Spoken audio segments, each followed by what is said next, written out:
So the poem I'm going to read you right now is entitled Return to Self. And this one is truly hot off the press. I just finished it. But I wanted to read it to you right away because I have this intensity in me that I didn't want to dissipate before I did the reading. Last night I was a part of something that was just really special.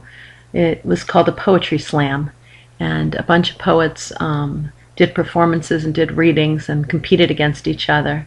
And during the evening there was a featured poet, an artist who really just moved me to tears, literally moved me to tears.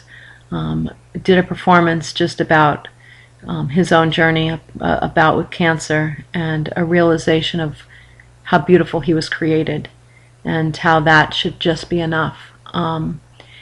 It triggered within me my own journey, being somebody that a few years ago went through a medical scare, and thank goodness all turned out okay, but it brought me, that scare in my life brought me to this place of searching. And I'm a woman in my 40s, I don't know, 44 I just turned, I think, yep, 44. And I just said to somebody today, from the outside, this searching could so easily look like a textbook midlife crisis. I bought myself a Jeep, I'm back to wearing 2 pieces at the beach instead of 1. I'm writing poetry like a madwoman. But I know in my heart, and I can't express it, that it is absolutely so far from a crisis, but to me it has always felt like an awareness. And today, when I talked about the poetry slam last night and I shared the poem that this man wrote, somebody responded to me and they said, I also went through a difficult health time in my life, and I was inspired by this song, and the song was about a returning to the self. And as soon as I heard it, I thought, that's what it is. I know it. I just, here I am, a poet, and I never can really put the words to it. But that's what it is that I feel that I've come to in my own life, is a return to myself. And it's such a beautiful feeling. And that feeling is what inspired this poem. So close your eyes.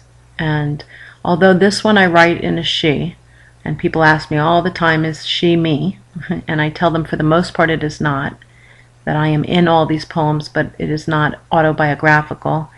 This one truly does feel like me. So close your eyes and listen with me to Return to Self. Into a dark and silent forest she crawls, her bare body painted in shades of green, her eyes traced in black, her hands covered by white satin gloves, the marking of branches etched on her skin. Her body moves through the density of the darkness. A sound within the silent forest can no longer go unheard, so she continues to crawl, following the path of an exhaled breath. Paused in the dark and damp forest, her torso rises. Remains on her bleeding knees, she stretches her back upright. She is face to face with a woman sitting openly upon dried leaves.